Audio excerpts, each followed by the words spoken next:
Viikingid olid muina Skandinaavia päritolu meresõitjad, kelle iseloomuliku kultuuri õitseaeg oli umbes 200 sajandil. Viikingi pealikumatus. Carl Schmitti värviline trükk lõuendil aastast on St. Arthur-1717, mis tähendab lahte. Joskin on siis lähelina. Liikmene seitja, kui viiking pännipähane tõilvele ajastule. Niidustasid sõjakad meresõitjad suhteliselt väikese osa tolleaegsest Põhjamaade elanikkonnast, kes valdavalt tegeles rahumeelse maaharimisega. Teise teooria järgi pärineb viikingide nimetus vana ingliskeelsest sõnast viits, mis tähendas kaubaasulad. Lisaks vallutustele tegelesidki viikingid ka käsitöö ja kaubandusega.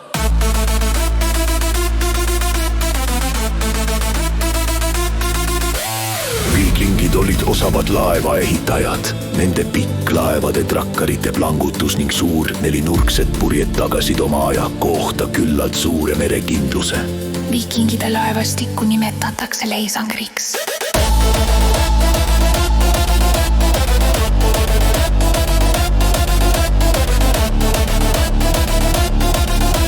Mereretked viisid viikingeid Islandile, Gröönimaale ning Põhja-Ameerika rannikule. Suurte maade avastuste eelsel perioodil oli viikingitel märkimisväärne roll uute alade avastamisel, kuid teated nende retkedest ei levinud eriti, sest mõõdistamist ei tehtud ja kaarte ei koostatud.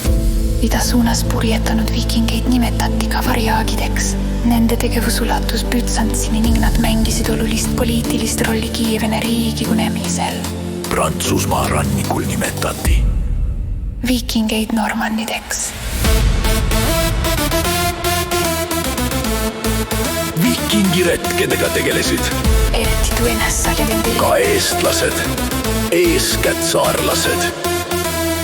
Viikingite üks olulisemaid pühasid oli jõulud, mil nad pritsisid üksteist verega, jõid kanget õlut ja sõid palju sealiha. Sealiha veri.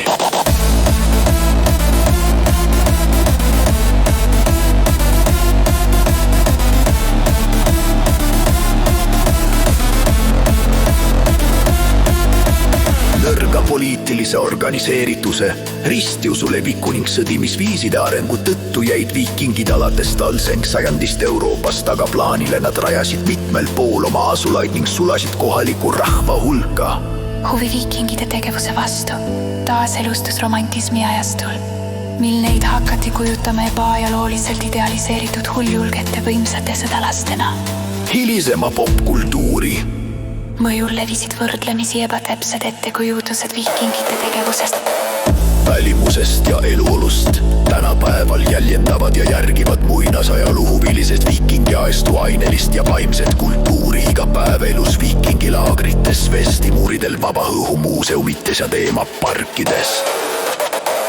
Põhjala rassi müütilisest ja ajalooliselt ebatoimsest kujutamisest sai mõjutusi natsionaalsotsialismi ideoloogia.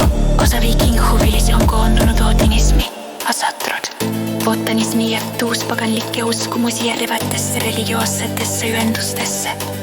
Äärmuslikud tõekspidamised ja konfrontatsiooni otsimine põhjustas Norras kirikute sari põletamise viikingi huvilise Varg Vikernese poolt.